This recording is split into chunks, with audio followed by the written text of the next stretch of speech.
In 1968, a low-budget, independent horror film, produced by a small team of friends in Pittsburgh, Pennsylvania, became the unlikely success story that sparked a cultural obsession. The film was Night of the Living Dead, and it famously introduced the concept of the cinematic zombie. This original, audacious film, considered so shocking in its day, is now an essential classic, looked at as the first template for one of the few truly modern movie monster creations. The director who unleashed these monsters was, of course, George A. Romero, and today his accomplishments are, like his indelible creations, the stuff of legend. But while he was celebrated as a master of horror in his lifetime and beyond, in some ways, he's never been fully appreciated as the great American artist that he was. Working in a genre easily dismissed and being known predominantly as the zombie guy have made it easy for people to blind themselves to the real breadth of his artistry and influence. Romero's talents extended far beyond the zombie and even the horror genre. Since this was where he did his most important work, it meant he was never able to break free of certain constraints that came with being that kind of artist. It wasn't for lack of trying.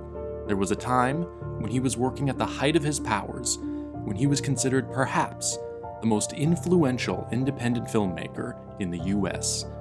It was when he moved from independence to the mainstream that his career started to falter, as bad luck, studio politics, and a rapidly changing industry all started to shuffle him off to the side. Romero was nearly the first director to make a Marvel Comics film in the early 80s. He was nearly the first to make a Resident Evil film, and nearly the first to direct the Mummy reboot in the 90s. Who knows what effect he could have had on studio filmmaking had he gotten the chance to make these projects, reaching wider exposure to introduce his refined sensibility of pulpy genre thrills and intelligent social commentary to mass audiences. Perhaps most heartbreaking of all, what could have been one of the most fertile creative partnerships in the movies was never given a chance to flower. That was his collaboration with another contemporary master of horror, Stephen King. Though they would get the opportunity to see a small portion of their projects through to completion together, there were many more that had to be left stillborn. Most notably, an attempt to adapt King's post-apocalyptic epic, The Stand, to movie screens. In their journey nursing this film along through Hollywood, they encountered a litany of frustrations, both financial and artistic.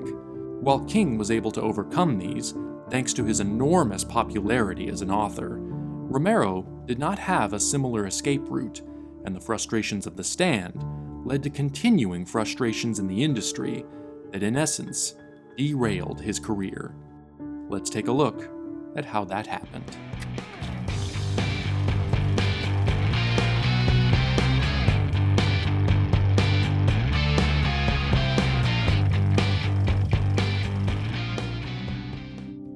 Born in the Bronx in 1940, George Romero got into filmmaking the same way many of the shy, movie-obsessed kids of his generation did.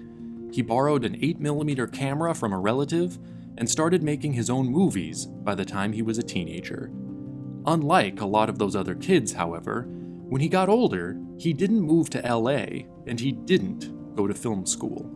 Instead, Romero attended art school in Pittsburgh, one of the industrial capitals of the country, and as soon as he graduated, established his own production company, The Latent Image, to start turning out commercials and industrial films. From his earliest days, Romero was hardworking and determined. Arguably, he might have even been the archetypal do-it-yourself maverick, progenitor to artists like Shinya Tsukamoto, Steven Soderbergh, and Robert Rodriguez, the multi-hyphenate auteurs who operate largely outside the system. Romero, working in the pre-digital days of difficult analog equipment, was a mostly self-taught filmmaker of hands-on self-sufficiency, often performing duties as writer, director, cinematographer, and editor all at once, a practice he would carry on to his first few features. When Romero and the tight-knit group of collaborators he had drawn together through his company assembled their first feature, Night of the Living Dead in 1968, it was filmed in between his commercial jobs, using whatever resources could be scrounged together, and quite unexpectedly, it became a phenomenon. Again, rather than use this opportunity to gain access to the world of Hollywood, Romero chose instead to maintain his independence. He stayed in Pittsburgh, worked with the same group of friends over and over on local productions, and took chances with offbeat material. He once expressed his philosophy in those days in a 1979 interview promoting Knight's sequel, Dawn of the Dead, saying, "I don't want to make movies so that I can live in Hollywood. I want to make movies, period." It was a defiant stance, and Romero did his best to back it up. He turned down nearly every studio job that came his way and remained a regional filmmaker in a place where he could carve out a nice little niche for himself in the art house and indie circuit. By reacting against Hollywood tastes and conventions, Romero was able to create films that expressed a more eccentric, countercultural sensibility. His work was frequently a direct challenge to conventional attitudes. Not only did he have the freedom to push against censorship standards of the time with more graphic gore, he could break from deeper restrictions involving race and political content. When Night of the Living Dead was originally written, it was not specified that the hero would be black. But when Romero cast the film, he unassumingly cast a black actor in the role, and this would subtly alter the content of the film. Dwayne Jones proved to be a vital presence, delivering a performance loaded with significance and containing concealed but unmistakable layers of racial commentary. Like today, the 60s were a time of great social tensions. Race was a big part of that, and it still is. Night of the Living Dead, whether intentionally or not, plugged into that feeling of unrest, delivering a grim, fatalistic nightmare of an America divided, where people could not set aside their differences and collaborate for the greater good, where instead survivors couldn't stop squabbling long enough to properly acknowledge the looming threat gathering around them. As their disagreements escalate, an apocalyptic outbreak slowly overwhelms them, and all individuals inevitably fall victim to hubris and dramatic irony. Romero may not have had the production values of Hollywood, but he and his collaborators could feel what was really going on in the country, and they had the freedom to both acknowledge it and capture it chillingly well. Realizing that he had a particular knack for telling engaging and outrageous genre stories that could still tap into those deeper issues, Romero decided that remaining outside the studio system would be the best way of preserving those abilities and putting them into practice. Hollywood meant compromising not only on the visceral content of his work, it would also likely mean compromising on thematic content as well. Had things remained the way they were in the 60s and 70s, he might have been able to continue along in this vein for quite a lot longer than he did. Sadly, the industry was in for some big changes in the 80s, changes that meant Romero would no longer be able to feasibly maintain his independence. As the Reagan administration started deregulating corporations, major studios began to find themselves being bought out by multinational conglomerates. Hollywood, once a place capable of cultivating a certain amount of risk-taking adventurousness driven by unique and powerful personalities, transitioned into something more bureaucratic, where decisions were made more and more by marketing teams and investment experts. Simultaneously, thanks to films like Jaws and Star Wars, the idea of the summer blockbuster had arrived, and it intoxicated those investors. Multiplexes, designed to house as much studio product as possible, sprung up all over the country, and the independent theaters and distributors, unable to compete, started going out of business. For a time, long before digital and streaming platforms were ever an option, independent cinema started dying. That's not to say it ever completely went away, but it wouldn't be until the rebirth of independent distribution companies in the 90s, spearheaded by Miramax and now disgraced producer Harvey Weinstein, that indie films would again rise to prominence in the industry. With Miramax still nearly 10 years away, the art house circuit in jeopardy, and even his home base, Pittsburgh, entering its own economic crisis as an industrial capital, Romero could no longer afford to remain distant from studios. It appeared that if he wanted to continue making films, he would have to find a way to grapple with the big and getting bigger business of Hollywood. Again, Romero would attempt to do this on his own terms.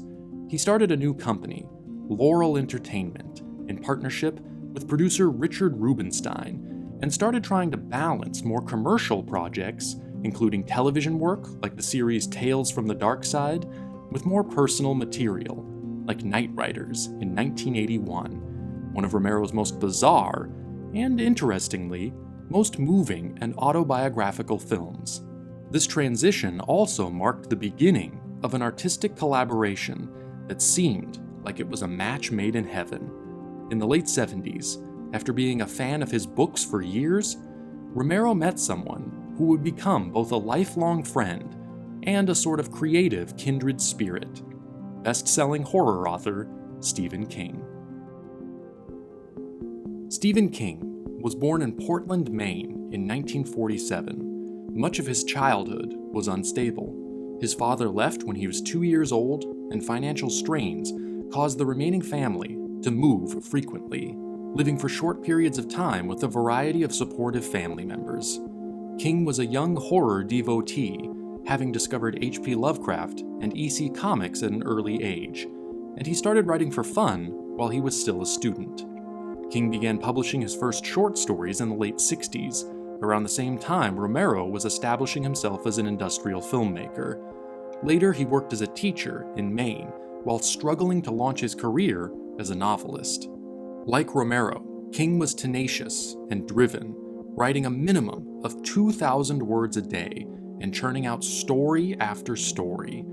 After having 3 separate manuscripts in a row rejected by publishers, it wasn't until King completed his 4th novel, Carrie, in 1974, that he finally succeeded in becoming a published novelist. He was so strapped for cash by that point that he had had his phone disconnected, and his editor had to reach him by telegram to inform him of the sale. Carrie was an immediate bestseller, and, as Night of the Living Dead had done for George Romero, it quickly changed his life. Continuing with his relentless, prolific output, King, over the next 6 years, published 5 more books, 7 if you include the 2 published under his pseudonym Richard Bachman. Nearly all are enduring classics, garnering for the author both critical acclaim and enormous commercial success. By the time he was publishing The Dead Zone in 1979, he was already one of the most widely read authors in the country. Today, you could possibly make the argument that he is the most famous author in modern literature. Offers for film adaptations of his work started coming early in King's career. Brian De Palma directed an adaptation of Carrie in 1976, which was a critical and box office hit. And Stanley Kubrick directed The Shining in 1980, a modest commercial success which initially received polarized reviews. With time, it's come to be regarded as a masterpiece. It was during the process of assembling another adaptation in the late 70s that King and Romero first met. Warner Brothers was putting together Salem's Lot as a theatrical film, and for a brief time, Romero was going to direct it. Those plans didn't quite come together, and Warner eventually produced Salem's Lot as a television miniseries instead, helmed by director Tobe Hooper. In their brief time working together, however, something clicked. Romero and King each enjoyed working with the other so much that they walked away from the aborted Salem's Lot production, determined to collaborate on something else.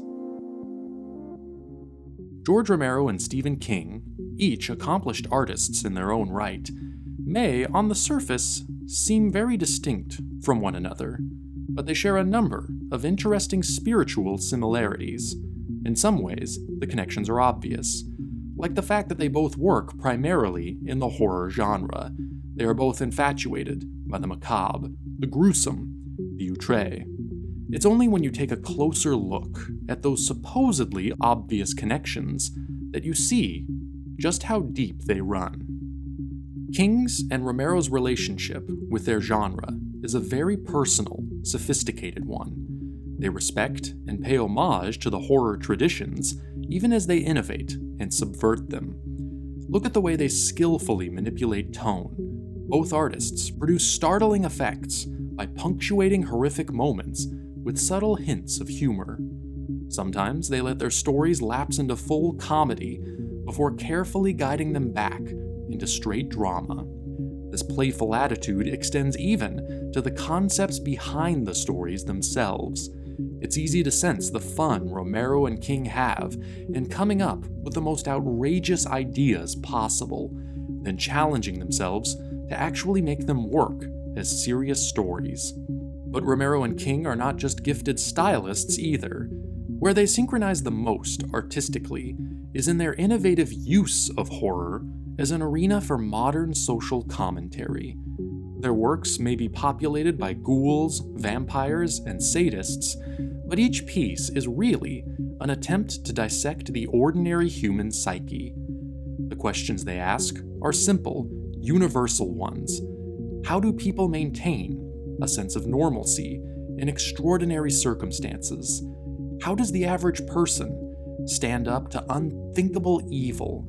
In what ways are the most horrible of supernatural creatures somehow less terrifying than the realities of American middle-class life? It's this thematic depth and intelligence that gives their work such resonance. It's also worth noting that before King and Romero, audiences weren't quite used to seeing these kinds of intense horror stories set in the recognizable contemporary world. Most of the time, the scariest monsters kept within the domain of a Gothic castle, comfortably distanced by a period setting. If a monster showed up in modern times, it was usually in a cheesy B-movie creation designed to entertain kids. That started to change in the middle of the 20th century. Authors like the great Richard Matheson, whom King and Romero have both acknowledged as a key influence, began pushing the genre out of those fantastic settings and into more grounded, adult, and thematically ambitious places. When the younger artists of the post-war generation picked up this mantle, horror suddenly became a lot more confrontational and a lot more socially conscious. King and Romero were two of the artists most responsible for popularizing this new kind of horror. When they first set out to work together, just as the 80s rolled around, they set their sights high, choosing to adapt King's 1978 supernatural post-apocalyptic epic, The Stand. Creatively, it was a good choice. The novel is considered one of King's finest achievements, a richly detailed, almost biblical saga focusing on everyday people from all walks of life who are forced to essentially fight the ultimate battle of good versus evil. The fact that it was set during a worldwide pandemic that has decimated most of the human population was also a perfect fit for Romero, who already had 2 zombie epics under his belt. Logistically, however, The Stand was going to be an incredible challenge. The story was nothing if not enormous, containing dozens of major characters, locations, and events. And dealing with that amount of material meant it was going to be a large production, much larger than any of Romero's previous independent efforts. His most expensive film up to this point had been Knightriders, which had actually featured Stephen King in an irreverent cameo, technically their first filmed collaboration, and that had cost less than $4 million. The Stand was likely going to cost at least $15 or $20 million, and a good portion of that was probably going to have to come from studio sources. Romero approached the idea of working with studios cautiously. He was wary of sacrificing his freedom, of losing too much control over his work. King was fighting in the exact same corner. He had not been happy with previous film adaptations of his books. taking issue in particular with Kubrick's haphazard interpretation of The Shining. Both men, when it came to The Stand, wanted to retain as much control of the project as possible. When it proved unfeasible as an independent film, Romero and King set about planning a way to involve studios that wouldn't require compromising their intentions. Their solution was Inspired. They would first make a more modest commercial film to prove what they could do as a creative team and to show studios that they didn't need Hollywood input to make something that would appeal to audiences. What resulted in 1982 was the demented horror comedy anthology, Creepshow. This was the first film ever produced from an original screenplay by King, who also starred as a goofy hillbilly in one of the segments, and Romero's first real venture into commercial filmmaking. It was wildly entertaining, sort of the Raiders of the Lost Ark of horror films, in the sense that it's a nostalgic throwback to an older tradition. But while Spielberg and Lucas were inspired by a childhood love of 40s adventure serials, King and Romero paid tribute to the gory and controversial EC horror comics of the 50s, for which they shared a youthful obsession. Romero indulged in an abundance of complicated lighting effects and special opticals to reproduce the garish style of the comics. They looked great, but in the early 80s, it was expensive to do stuff like that. Creepshow, even at its reasonable final budget of approximately $8 million, had cost more than all of Romero's previous films put together. Luckily, the investment paid off. The film, financed independently and distributed by Warner Brothers, earned solid reviews and box office profits, bringing its creators one step closer to their ultimate goal of producing The Stand. But there were some major obstacles still standing in the way of that goal. Number one was the screenplay. King was attempting to write the adaptation himself, and condensing the novel's 800-plus pages of material into a movie-length script, which is typically around 120 pages, was proving to be almost impossible. By 1985, after King had written at least 2 drafts, the script was still considered too long. A number of potential solutions were suggested. Romero and King considered turning it into a miniseries or filming it as a 2-part movie. What they eventually settled on was squeezing the whole thing into a single 3-hour film. Even at that length, studios were still reluctant, especially when the runtime was combined with a $20 million price tag and a hard R rating. Romero later speculated that if more adaptations of King's work by other studios around that time had succeeded, they might have actually been able to raise the money. King adaptations are something of an industry in and of themselves at this point, and it was right at that moment, in the mid-80s, that those floodgates were opening in earnest. The results varied widely in quality, and unfortunately for Romero, about the same time as The Stand was getting closer to finalizing its script, there were several King adaptations in a row that underperformed, leaving his production in essentially the same place it started. Again, King and Romero turned to a more modest production to regain their traction. Romero's company, Laurel, purchased the rights to King's more recently published Pet Sematary in 1984. King once more wrote the script himself, and Romero claims the production was storyboarded and ready to go when financing suddenly fell through. Perhaps deciding to take a quick break from the sustained disappointments in his efforts with King, Romero chose to next focus on his third entry in the Dead series, Day of the Dead. Once Day was completed and released in 1985, whatever plans Romero had for continuing his work on his King adaptations were cut short by a split with his longtime producer, Richard Rubinstein. Romero emphasized in interviews given after the fact that the split was not caused by any personal falling out between the two of them, that it basically boiled down to a disagreement over which direction to take their company, Laurel Entertainment. Rubinstein wanted to focus on television. Romero wanted to focus on film. Realizing that their ambitions were increasingly at odds, Romero decided to quietly leave the very company he had co-founded. He would start striking out on his own as a director for hire. The rights for the King properties were left behind with Laurel, and Rubinstein would eventually realize both. First Pet Sematary as a film in 1989, directed by Mary Lambert, and then, after almost a decade and a half, The Stand, as a television miniseries in 1994 under director Mick Garris.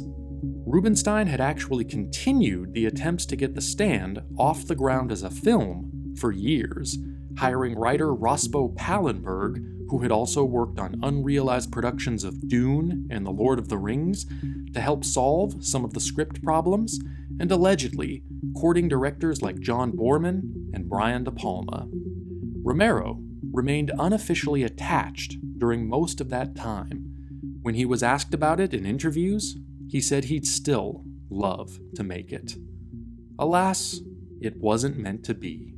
Working from a teleplay by King himself, Garris was the one who would finally do it, and television proved to be the only place a story this big could actually fit, even if it did mean toning down some of the novel's harsher content.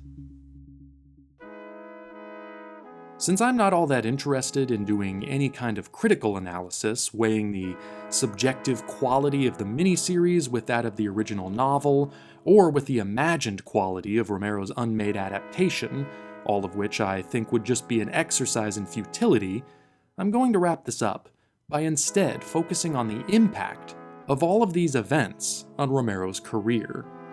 Romero, brilliant artist that he was, never did manage to adapt to life as a studio director. He filmed an absurd, yet underrated thriller called Monkey Shines in 1988, then, in 1993, released what would turn out to be his only true Stephen King adaptation, The Dark Half. It's not one of King's best remembered books, though it is an interesting exploration of one of his favorite themes, the act of writing as a destructive force, and though it seems almost forgotten as an entry in Romero's filmography, I think there's a lot to appreciate in this film. Romero handles the story with confidence, showing that his talents were capable of handling larger budget filmmaking, and modestly chooses to emphasize King's voice over his own. This is one of the few adaptations of King's work that actually seems to respect his artistry, preserving the author's peculiar ear for dialogue, his ability to create surprisingly believable characters, and his unique method of balancing humor with shocking brutality. It's heartbreaking evidence of how fruitful the King-Romero collaboration could have been under slightly different circumstances. Romero attempted a few other King adaptations, including The Long Walk in 1988 and The Girl Who Loved Tom Gordon around 2000, but nothing ever came together, aside from writing collaborations that were used for Creepshow 2 and Tales from the Dark Side the movie, both of which were produced by Richard Rubinstein for different directors in 1987 and 1990, respectively. Romero's career in Hollywood basically ended after The Dark Half, which sank at the box office after sitting on a shelf for 2 years when distributor Orion Pictures started going bankrupt. Several large projects, including a film adaptation of Capcom's first Resident Evil game and a reboot of The Mummy, got stuck in development hell, then handed to other directors. Romero just couldn't seem to get films made anymore.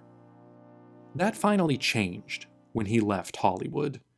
In the early 2000s, Romero moved to Toronto, Canada, and decided to get back to his independent roots. His long overdue return came with an unusual and extremely underseen low-budget horror film called Bruiser.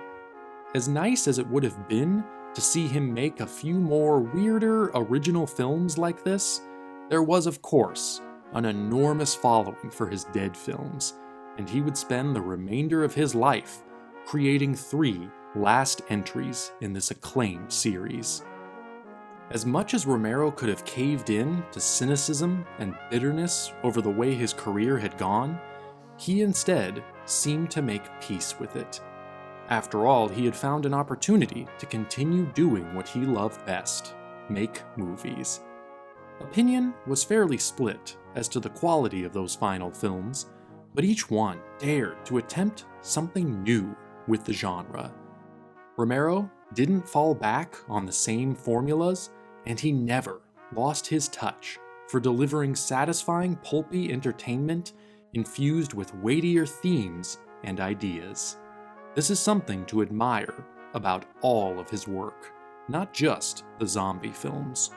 Horror is a genre often exploited by filmmakers for purely commercial reasons, and Romero was that rare breed of storyteller who stood up against the worst habits of his industry by making films that treated his audience and his genre with respect, intelligence, and, even in the midst of plentiful blood and gore, compassion.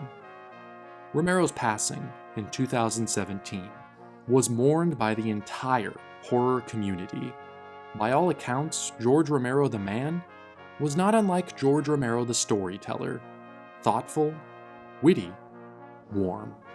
Remembering the director on Twitter, Stephen King called him his favorite collaborator, and fellow filmmakers from Guillermo del Toro to Rob Zombie to Jordan Peele acknowledged his colossal influence. With the record-breaking success of the new It film a few years ago, there's been a recent explosion of King adaptations and remakes, including the new miniseries version of The Stand, which finished filming just before the real-life pandemic shutdowns, and it's scheduled to premiere later this year. Since King is sometimes such a misunderstood writer, and horror is such a misunderstood genre, it felt like a good time to recognize an equally misunderstood artist. Someone who worked hard to forge their own path, who elevated genre filmmaking as a form for examining the world instead of ignoring it, who could perceive and support the gifts of a fellow storyteller, and whose place in film history is too often undervalued.